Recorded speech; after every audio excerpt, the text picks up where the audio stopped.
Welcome to Marvel Maniac, an MCU after show. This is your host, Eric Cicada, aka Mr. Honest. Today, we have episodes 3, 4, and 5 of your friendly neighborhood Spider-Man. Yes, 3 episodes in one day. That's a lot. I don't know if you're like me. I kind of want to watch them in one chunk and then also record them in one episode, the after shows, because I think it's a little tedious to do singular episodes for me when they're doing compounded days. I want to keep up, so I'm not going to put the episode, you know what I'm saying. So we're just going how they do it. So apologies in this episode going up late. I already know at this point that it's going up very late, later than usual, considering the time that these episodes release are 2 a.m. So I don't try to wait up, and I'll be honest, I stayed up a little late last night. So yeah, it's kind of like a realization that I'm going to take my time on these today. At one point, I'm like, well, it's going out later already, so I might as well watch this one YouTube video. By the way, since we're talking Spider-Man today, a little bit off topic before we get into these episodes, I had been waiting so long for Spider-Man 2 for PS5 to come on PC. Spider-Man 1 and Miles Morales, I had PS4, and I don't even have that anymore, but I'm on a PC now. Dude, the week that game came out, I was going to buy a PlayStation 5 just for the game, and my family talked me out of it. Why? Because I was like, so they knew that this one would eventually come out on PC. Well, it just came out most recent Friday, last Friday, and honestly, I've been hooked. I've been savoring it like a fine wine. I'm clearing out the map, one mission at a time, basically.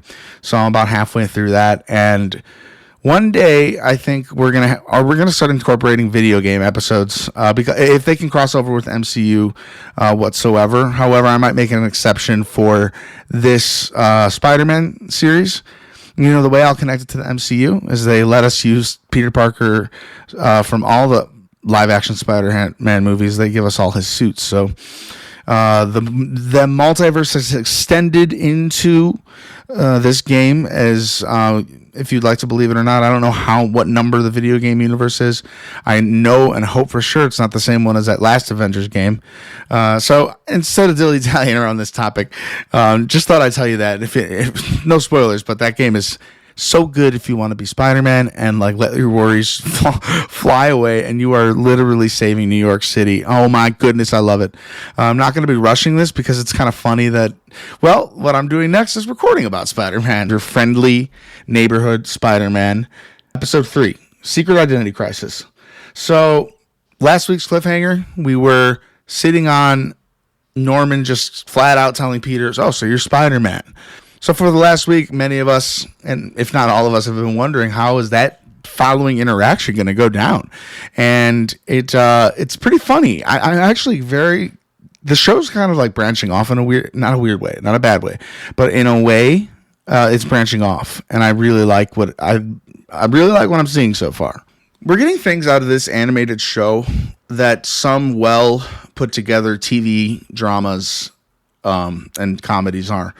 We have really sweet character progression of the guy Lonnie, who's so nice to Peter, and he has such a hard life, we learn in this episode.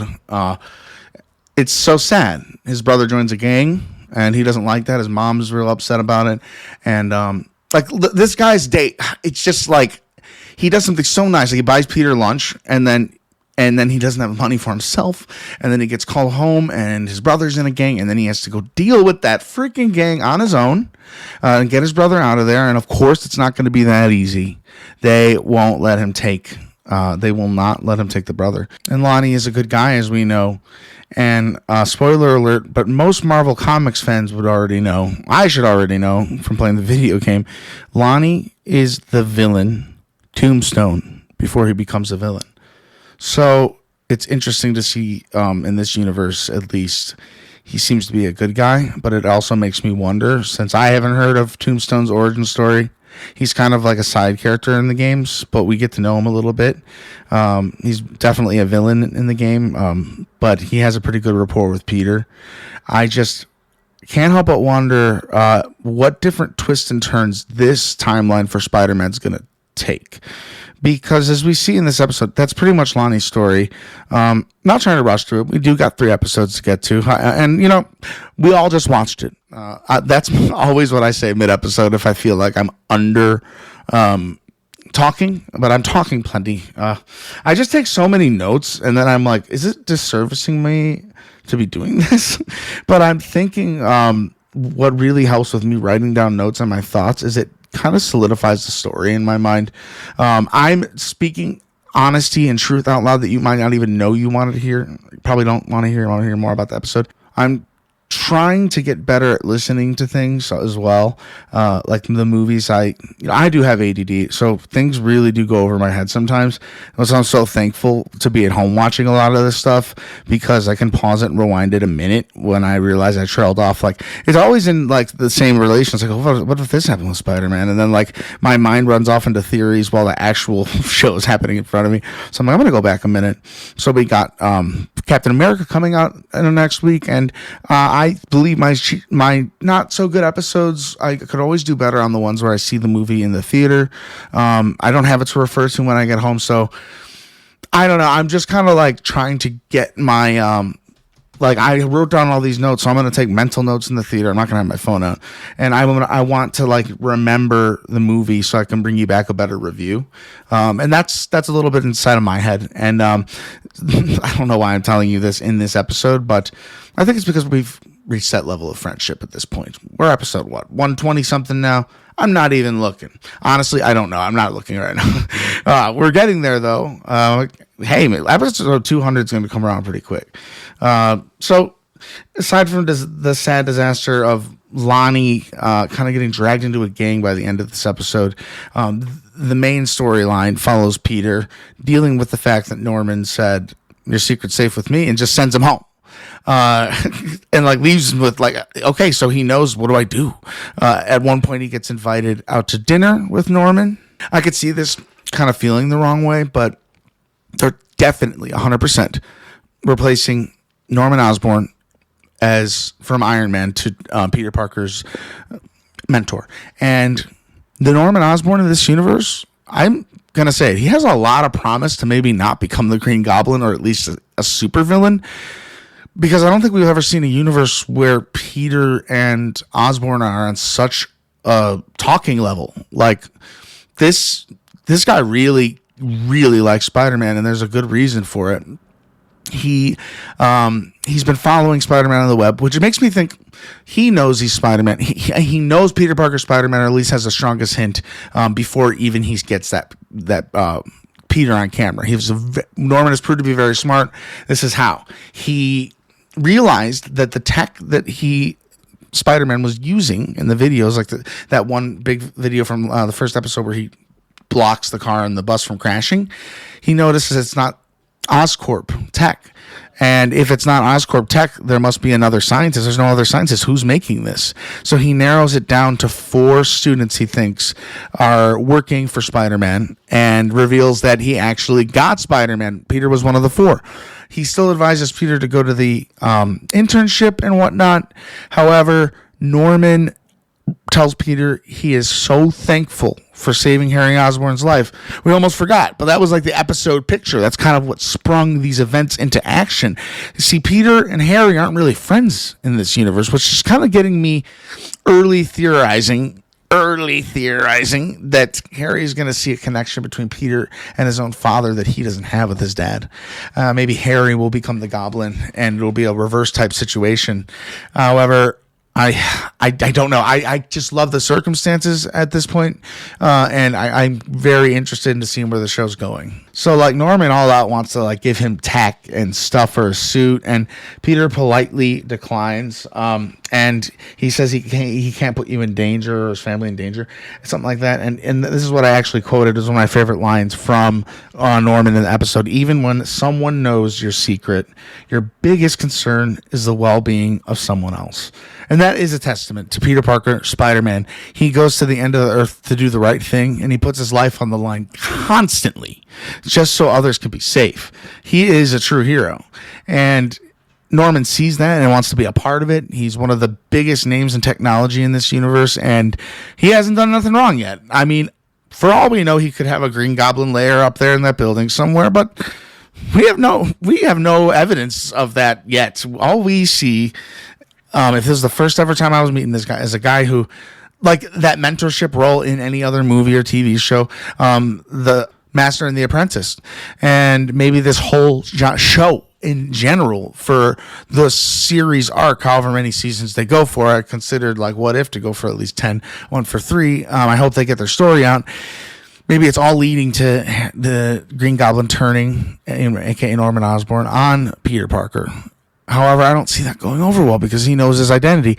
That is such a big deal, even in like any episode or movie at the beginning. He always keeps his identity secret and really rarely tells people about it. Like his friend Nico doesn't know. Not many do. So it's tough for Peter. And I said it last week, and I'm going to say it again. Like, you'd think that this show is just going to be like a villain of the week, one-off Spider-Man, and nothing really continues in its overarching story. However, it's not the case. We get character development, but we also do get the villains of the week. And these villains, they had some stolen tech. The guy had robot legs and the girl had robot arms. Imagine putting those together. What are we gonna do? Maybe Norman Osborn will take those. I don't know. I have so many thoughts about Norman, and I'll be 100% honest with you. I watched the first episode early in the morning. I'm coming here to record the after show for that within this episode. Then I'm going to watch the next 2, and I'll be back after that. So my perspective right now up to this point is the first episode. So I still haven't gotten to see like what possible cliffhanger happens on the end of this 3-episode run. I'm assuming they always ended on a big note, because that's why they go from 2 to 3 to 3. Or maybe, I don't know why they do it. I don't. I just think they're trying new things to see what will people watch, how often will they watch it, when will they watch it, will they wait up late at night for this one, or will they wait to the middle of the day? And every single thing with numbers matters. I don't like the fan. I don't want to go against fans. I don't want to go against you. It just bothers me to a point that the show is being really judged and put down online, in my opinion. And I'm really hoping like that the main core MCU fan kind of starts to see what I'm seeing here, the parallels. It's not just one-off Spider-Man. It's a Spider-Man part of this intricate multiverse that is happening right now. It's birthed out of Loki. So it's important to me in that sense to cover this show because it's showing us guidelines that we'll need to follow later. It's cool to have a few examples of different characters, like Norman Osborn in Spider-Man games. So different. He's running for mayor. He's trying to heal someone very close to it. I don't want to spoil the game for you. It's so good, but he's also leaning into being the Green Goblin a little bit. It's the last thing I'll tell you. You find his lair in the first game. He has a lot of secrets. When this Norman Osborn, he could have a ton of secrets, except his charisma and his spirit, and because of his son's life being saved, he just is like in awe of Spider-Man. He hasn't done any Green Goblin stuff yet, in my opinion. He's just really impressed by the guy who saved his son. He wouldn't have his son. He knows Harry wouldn't be alive if Spider-Man didn't come through. So in my opinion, all he really wants to do is help, which he does. We get a very small moment of this episode that I think is going to reach out into a longer story about Uncle Ben and Aunt May kind of cleaning out the closets in the house, and you see her pick up some of Ben's stuff. So it was probably not that long ago that happened in this universe. Peter's not talking about it, kind of like our Peter from Homecoming. At this point, not a lot of talk about Uncle Ben, just a few throwaway lines. This is getting a little bit more into that emotional loss that Aunt May must be going through, and I am certain we'll probably follow up on very soon. I wonder if the 110th Street gang that Lonnie had to go into this episode is something Spider-Man's going to fight, or we're just going to watch Lonnie fall further and further into supervillain territory. I don't know. And I love that I can't predict it, because that means we got some good storytelling going on here. I almost missed that point about May. I didn't want to forget about Lonnie. I pretty much told you guys everything. about that storyline. And I wanted to talk about this fight Peter has where he's getting laid out by the villains of the week. And I don't know their names. They're referred to as Super Bonnie and Clyde. They're a super toxic couple, and they want to wreak havoc. Very simple, yet Pete, he hasn't fought super enhanced beings yet, and these super legs are charging around him, and they're beating him up until Norman Osborn patches through in his suit, and he has pretty much hacked into his suit audio, and he tells Peter the weakness of the guy with the tech. He says, listen to when it powers up and it's going to power down. That way, Peter starts dodging, dipping, doing all the Spider-Man stuff, you'd expect him to do. And Norman really actually helped him, being his guy in the chair. Norman Osborn is this Peter Parker guy in the chair. Sorry, Ned. This is kind of a cooler guy in the chair. And like I said, different than the other Norman Osborns. Not like William Dafoe in the slightest to me. Not much like, I think there's a dying Osborn in the Amazing Spider-Man movies. And then the PlayStation video game of recent years, he's portrayed differently in every one. And I love that. So it kind of takes all of that into account. Like that, that. It's going to expect the Spider-Man fans. It's going to pay them off, and it makes us wonder. They use the expectation on us.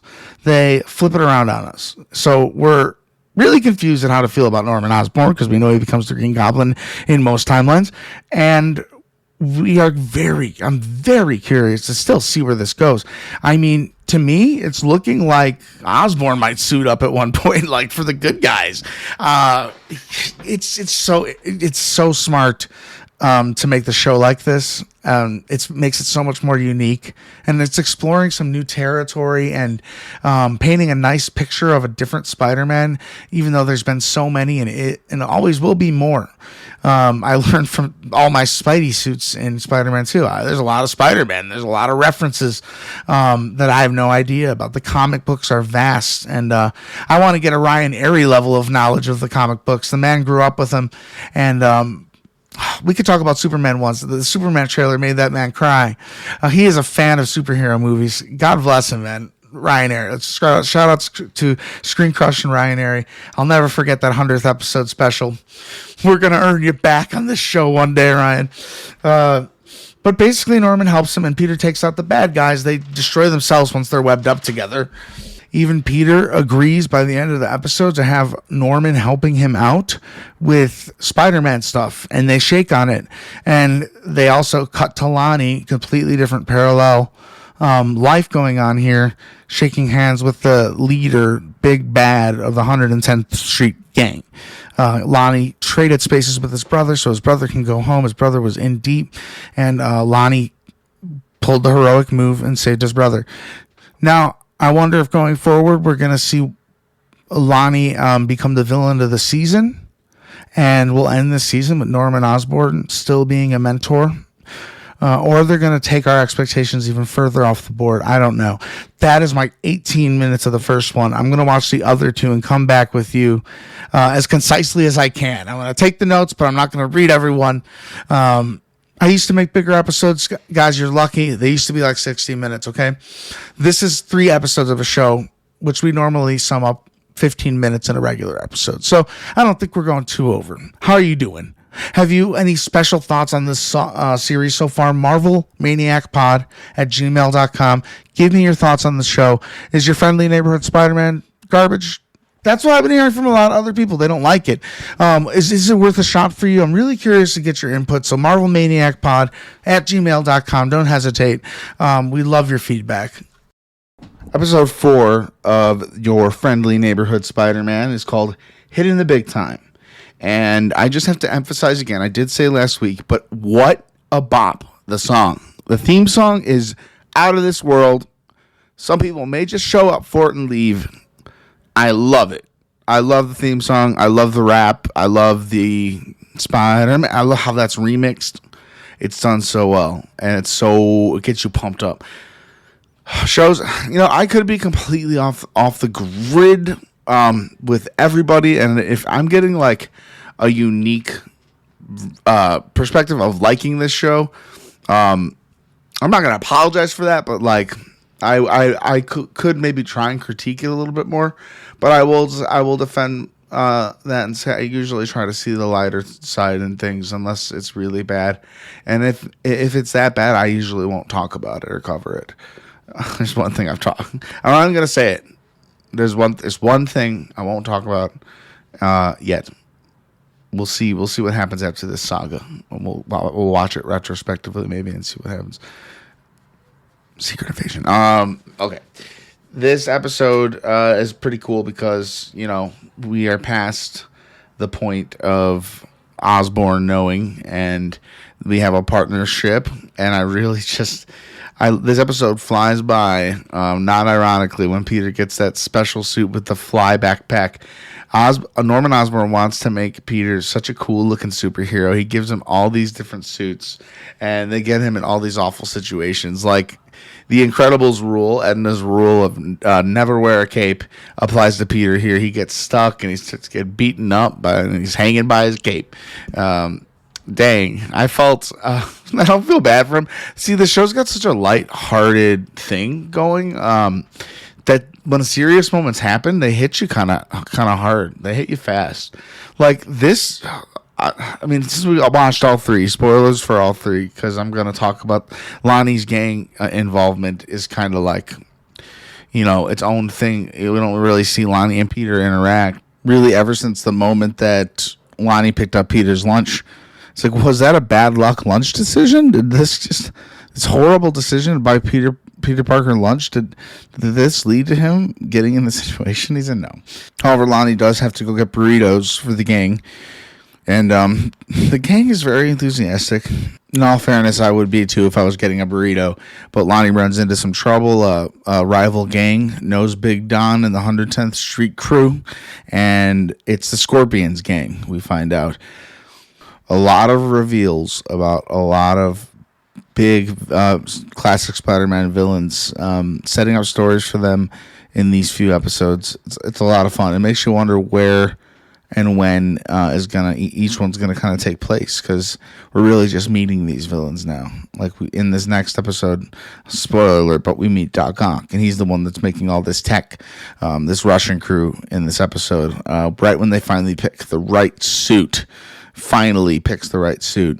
Norman and Peter have been arguing about it the whole episode. I'm not really arguing, but like trying out new suits and whatnot. And when Peter's wearing the flying spider suit, he's like, well, am I still Spider-Man that I could fly? He's like, why do you have to be Spider-Man? You could be anybody. Be open to change. So that's kind of crazy, and we find out this is all happening in the background of Civil War. And we learn in these episodes that the Battle of New York happened, and Norman Osborn refers to it as it's been an arms race since the Avengers formed, for like another team to get like together. So they call themselves Team Spider-Man. And it's really, really fun. I love this episode because I like him trying on all the suits. It does remind me of how Tony makes a plethora of suits for Peter. And it really makes me wonder if maybe in the MCU, without not the multiverse, there isn't Norman Osborn.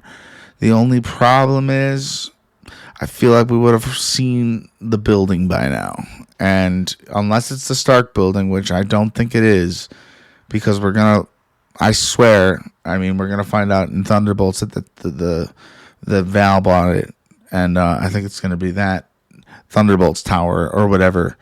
I could be wrong, though. I mean, they've left it up in the air, but Kevin Feige said recently we will find out that very soon. Find that out. I doubt it's going to be used in Captain America. Maybe it will. Just become Avengers Tower again because they lost the area of the Battle of New York. They might not even have built that up again because, Tony passed. They might have built, like, if it were me, I'd build a big memorial on that land, like a giant Tony Stark memorial, and any other people who may have died in the process of the snap, like, Natasha Romanoff. I'm getting a little off pace, but it's actually really worth talking about, I think, that this isn't just an isolated universe that doesn't... This show could be everything happening in this show can happen without it being in the background of Civil War. But it is. This is a universe that sits right in the multiverse saga, and it's a multiverse show. Because if you are a fan of the MCU, you are treated to plenty of Easter eggs, but not only that, knowledge. And the thing that I love, and I've written ... Thanos many times in this episode, because if the Battle of New York happened, if Civil War is actually happening, and I mean, like, what do you think? Thanos is going to show up at one point. I don't know how that would change. I don't know how Spidey can save the world. I don't know if Spidey's going to actually meet the Avengers. I don't know if Spidey's going to actually turn into a bad guy and not realize it. I wonder if Norm... like, so many things are still up in the air. Well, the suit that they ended up on, and Norman makes Peter try on, he finally says, "You're Spider-Man." And you were right. You're Spider-Man. You're not going to be renamed. And it reminds me of the Future Foundation. I might be wrong about that. Because it's black and white, and I learned about the Future Foundation. It is Reed Richards bringing Spider-Man in and other people to take over the Fantastic Four after Johnny Storm, the fire guy, he passes away. This is from comics. Yes, I'm doing comic background research here and there, guys. I'll pat myself on the back for that one. So basically, these Russian people, I'm so sorry, I don't know all the names. I only know the name of the one standout lady who kind of takes the spot of the big bad in the next episode. I can't remember. Mila. So Mila and her crew, they're running, and most of the crew gets arrested, but Mila dips out with the money. And that's all we really... Okay, the end of the episode brings us to Doc Ock, okay, right? She brings the money straight to Doc Ock to get this super part, because every one of them in the gang was going to get one, but she spent the money to get one powerful one to make her stronger and be able to shoot unicorn beams out of her head. But we kind of see that story pick up again in the end, at the beginning of the next episode. This episode, yeah, so we got Peter chasing them, but instead of chasing them, he has to save a big car crash that they left behind. So he decided to save the people instead of chasing the baddies, which I think is the wise choice. You know, I've been saving people out of cars and burning buildings and stuff in Spider-Man all week. My rule is no matter where I'm going or what I'm doing, unless the mission I'm talking about Spider-Man 2, unless it's a mission in the game that like really does like require like the character to be there, I like to clear the map of all things that are put on it as they come. So like I have a whole set of like, let's say enemy bases to fight. I'm going to take out every base before I go to the next story mission. I want to clear the whole map. Spider-Man, so much fun. It's not our sponsor today, but boy, Sony and Spider-Man, I would love to talk to you about that. I feel like we're seeing like the excitement of Osborn is going to make him want to get involved and, be a part of this team that he's forming. He's so excited about Spider-Man, but he couldn't stay for Peter taking down the Russian, trying to take down the Russian robbers, but also saving people from a burning car. And the suit was burn-proof, so fireproof, so he was able to walk through flames, which is really cool. Which leads Peter to zip on over to Norman's tower. And he walks in a spider suit and takes his mask off. And Harry Osborn's sitting there, and he's like, "You're Spider-Man?" And Norman's like trying to get Peter to cut it out, and that's where we kind of end that episode, with Harry kind of being shocked about Peter. We're going to kind of keep going into the next episode, which is called The Unicorn Unleashed. It's a reference to the villain, the Russian lady, Mila. She's got some friends. That big guy who I thought was going to end up being the Rhino, but the Rhino apparently already exists. He's very loyal to Mila because she came back to help him. And he kind of puts himself out there in this episode. A theory that maybe is true, but probably not. they end up showing us Doc Ock at the end of this episode. And I don't know which animated show, probably like the most definitive one. He is styled, maybe it's just identical to the comics. I'm a comic book noob, guys. I need to go get myself some Marvel Unlimited, who I would love to be sponsored by. Another sponsor. I mean, honestly, it would be a great sponsorship, but if I get it, maybe I'll talk about it anyway, and we'll get their attention together.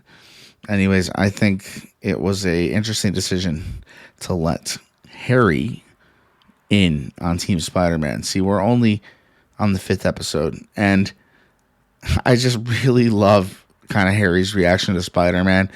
I also love that Harry probably feels grateful to Peter / Spider-Man now that he knows that he saved his life, and he gets to be the guy at the desk, the dude at the desk. He's not the guy in the chair, but definitely that reference has been pulled. After I pulled it in the first one, they're doing it in this. I love it. So episode 4 actually ended with Doc Ock's reveal, and so it's Doc Ock, but we get the official name drop of Doc Ock and get to see him a little bit better. He doesn't have his tentacles yet. He's about ready for them. He's pretty evil. He is making this tech that we've seen going around all the villains of the last few episodes. That I almost said Keenan and Kel instead of Bonnie and Clyde. I wish Keenan and Kel were part of the MCU. That'd be cool. Anyways, honestly, Kenan Thompson in the MCU alone would be really funny. I think he needs more movie roles. Does anyone else love Kenan Thompson? I really think he's great. So Osborn adds Peter to Team Harry, and Osborn becomes busy. Part of me wonders if Osborn is actually evil and the one working with all these evil people, and I don't want it to be.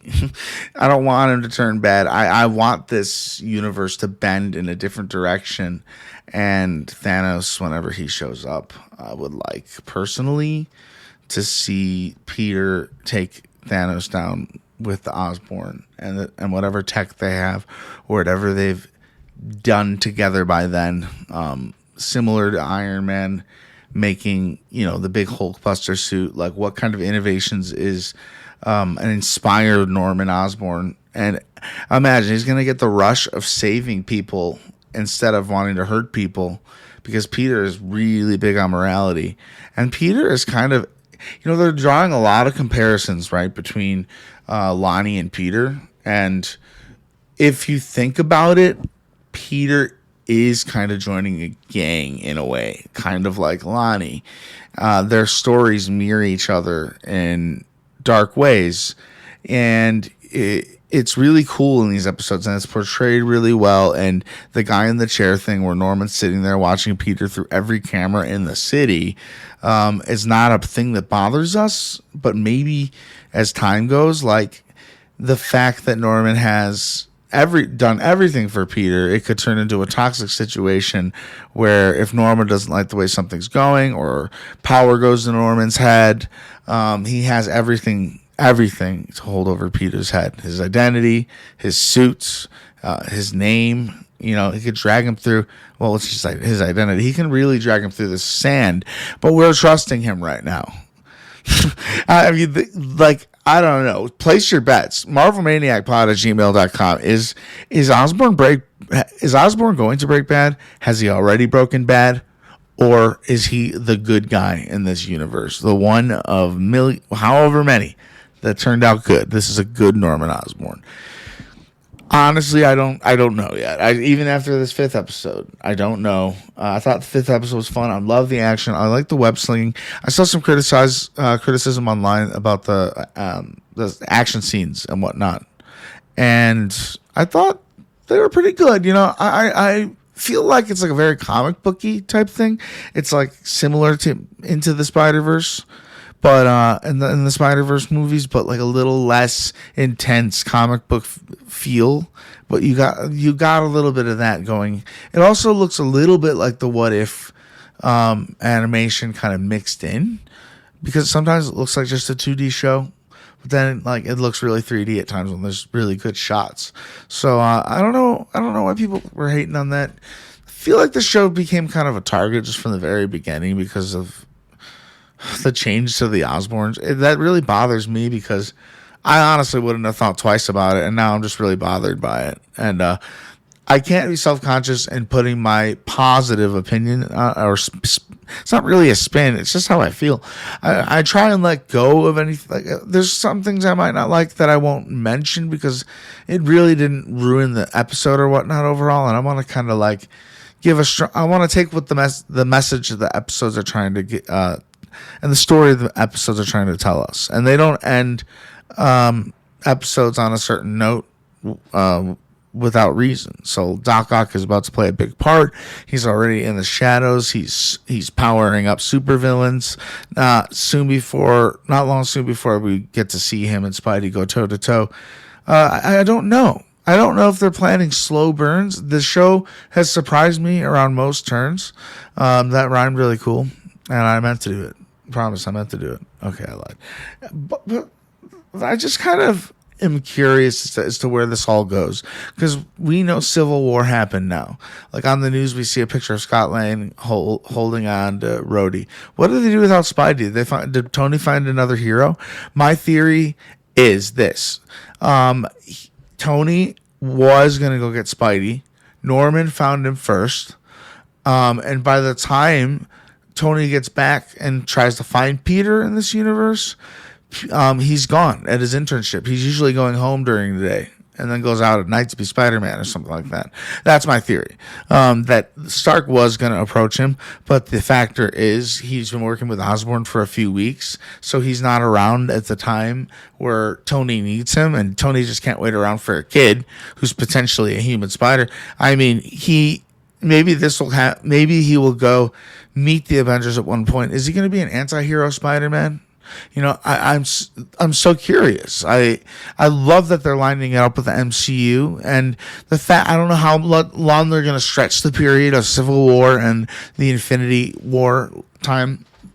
It's going to be 2 years. In reality, that will be 2 seasons, unless they slow down time, and they could be doing that here too. That like this 2 years is the whole show. This was originally going to be Tom Holland's Peter Parker.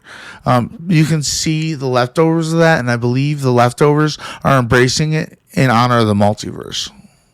I like how Harry and Peter actually start to become friends, and at first Peter was a little more hesitant to become Harry's friend because he barely knows him, but he gives him a ride to school, and they tend to seem to be bonding a little bit in this episode, so I kind of like that. I wasn't sure Harry was going to ever come into the picture with Peter and becoming his friend, but I'm very pleasantly surprised and happy that kind of is blossoming a bit, and I'm just curious to see, once again, where this goes. If Green Goblin gets ripped out of Norman Osborn in this season, is Harry going to witness it firsthand and have to help to protect his friend Peter from his dad turned evil Norman? I don't know. I will be thinking about it, definitely. I mean, I believe this puts us at halfway. If I'm not correct, next week's going to be another 3 episodes, and the following week, 2 more episodes, and that will be it. So we're at a halfway point here already. That's crazy. But the Civil War, the Sokovia Accords are in action, and Osborn tells Peter, let me take care of that and all of this. And I apologize for jumping all around the episodes. I may just be doing it. Maybe I should just do them one by one. We'll keep it in the same episode, but next week and the week after, maybe I will watch it, then talk about it, watch it one and talk. And because I'm mixing these last 2 episodes, and maybe that's why they put them out together. I think they also wanted to make sure you knew that was Doc Ock, and the following opener of that episode is Doc Ock, and we don't see him again, but he gets referred to as Octavius. So also Harry Osborn is a social media influencer in this universe. We're slowly seeing Nico and Peter, apparently, in my opinion, have some chemistry. It actually reminds me a lot of MJ vibes from the first movie. I like how she's kind of like passive aggressive, and she's funny. So I think they're a good pair. I just don't know how telling her will go down. Last thing on my mind, to be honest, so considering that Osborns know and they are forming a team together. What in the world is going to happen next is my question. I'm excited. These 3 episodes build up a lot of hype.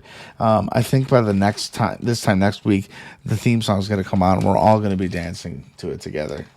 Lonnie was really doing some football stuff, and he really wanted to go to the practice. The coach, you feel bad because the coach really believes in Lonnie, and he thinks he can get a scholarship, and he's so close to doing it, but he gets pulled out by the big Don, the big 110th Street gang leader, rips him out of football practice to go help fight the Scorpions gang. And in this in this critical moment of them fighting the other gang, Scorpion, it isn't like super villain yet. He's just a gang leader now. So I wonder if this will lead into that. But somebody's running at the big Dom with a knife, and Lonnie just goes to tackle him, which really gained the favor of the Don. He really appreciated the life save. So now he's even more in the gang and officially receiving the title from the Don himself, Tombstone. He's already called Tombstone. In the Spider-Man games, I don't know. That's where I know him from, but most, and he's like definitely has some superhuman abilities. So I don't know what's gonna happen with that. But maybe I'm wrong, and he's just a big guy. But this is all origins, so they could do. What if they pull a 5 years later on us as well? What if this Peter is snapped just out of nowhere? Or like technically the other Peter was. What if he just gets snapped and Norman Osborn doesn't, or something like that? So interesting. I actually love the playground of the MCU. The fact that they're able to play with this timeline and twist it around and turn it is a big payoff for MCU fans to be watching this animated series, which could have been misdirected to us just so we didn't know how awesome it was, as kind of like a kid's show and something like a Saturday morning cartoon where it didn't really have any real connections to the Marvel Cinematic Universe. That's what I thought about when I read the name of it 3 years ago. But no, it's something very creative, and it's paying nice respect to the fans of the MCU for watching it. Pete eventually gets the helmet off the unicorn. I'm telling you, the villains of the week, they're cool, they're fun. I could talk to you more about them, but I'm more interested in this background story, or shall I say the main story, overarching of Peter teaming up with the Osborns. It's more intriguing than any villain of the week. It's fun because when you say villain of the week, that's usually all there is. But this kind of turns the phrase, I'll say it one last time, villain of the week up on its head. Villain of the week. And I'm sorry if I've been a little annoying today. I'm having some fun in between episodes. I really enjoyed watching those 3 episodes. Peter remembers just at the right time after saving the day from the unicorn woman, Mila. They get arrested. Her and her big guy friend, who honestly, he really put himself out there for her, and they get arrested again. But I'm really glad Peter didn't stand Nico up at the movies, because it was almost looking like it. And actually, the ending moment of this episode is Lonnie receiving the name Tombstone from the Big Don, and you know what? It looks like he kind of likes it. So we see this kid being dragged into this life, and it's really sad to see. It's good that he's doing better and more safe in it now, but he's getting deeper and deeper in, and that's intriguing. And Tombstone not being a big villain, I think maybe Marvel wants to get us interested in some of these villains, just in case you don't play the games. That's where I learn or read the comics. So I think it's a cool place to bring this character in and maybe show us a side that we never really thought we would see. I'm loving it. That being said, we've been here for quite a bit. 15 minutes an episode isn't bad. I think I did mention that I was doing it this way before. Thank you for listening today. I want to know what you're thinking at MarvelManiacPod@gmail.com. Let me know your thoughts on this episode, or shall I say series of episodes. You let me know your favorite. And do you agree with me? Is the show exceeding your expectation? Or if you didn't like it at first, is it starting to grow on you at all? Everyone's open to their opinion, and some people might hate the show, and that's completely okay. That's what I didn't understand for way too long of a time. If people don't like something that you don't like, it doesn't mean they hate you. It's just something they don't prefer. And if you're not liking the show and you've been watching up to this point, I say you gave it a pretty good chance. I mean, I would personally ride it out to the end. I think it's a lot of fun, and I'm personally hoping they decide to make more seasons of this show. I want to see more parallel events happen. I want to see him with Matt Murdock. I want to see some good stuff. So thank you for being here. We're gonna do for Friday's episode, I'll just let you know now, a look back at The Falcon and the Winter Soldier. We'll talk about that series as a whole, look at it now and see, where we are leading into Captain America, what's going to kind of stick with us from that series. And it's just going to be good to watch that series again as a whole and review it as a whole because of what's about to be coming our way in the new Captain America movie, a 4-year follow-up from this show. So I'd say it's worth a rewatch. I have 2 episodes left, so I'm going to be recording soon. But if you don't get the chance to watch it or lock it in, maybe I'll try and do more of a little bit of a review, like a last time on type deal. I'll go a little more into the details, but from what I've seen and what I remember of how it ends, it really isn't that hard to sum up. I feel like a lot more happened than does happen because, man, I used to be crazy the way I record my episodes. You learn as you go, and they were it was within my first 20 episodes, The Falcon and the Winter Soldier. So we've learned a lot since then. Although my look back at WandaVision was so focused on something else too by accident, so I'll try and stay as focused as possible. And oh man, I'm so excited to see Captain America next week. We already are almost there, man. I can't believe it. Are you excited? Are you going to be there on the day? Are you going to see it midnight release? Technically 6 o'clock on a Thursday for me. I think it's 6:30. Me and TJ are going together. And I'll be doing my after show that night, and I think I'll release it at midnight. I'm not consistent with times when we're going off new shows and movies like this. I had to change my schedule, and honestly, I did not want to feel rushed about these Spider-Man episodes today. I wanted to watch them, take my time watching them, and make the best episode I could for me and for you. If you'd like to leave a tip, we do have a tip jar in our episode descriptions, wherever you are, whatever app you're using. So thank you for listening. This is my longest closer ever, and we will be back on Friday with The Falcon and the Winter Soldier revisit. Don't miss it. Until next time, Maniacs and Avengers, disassemble.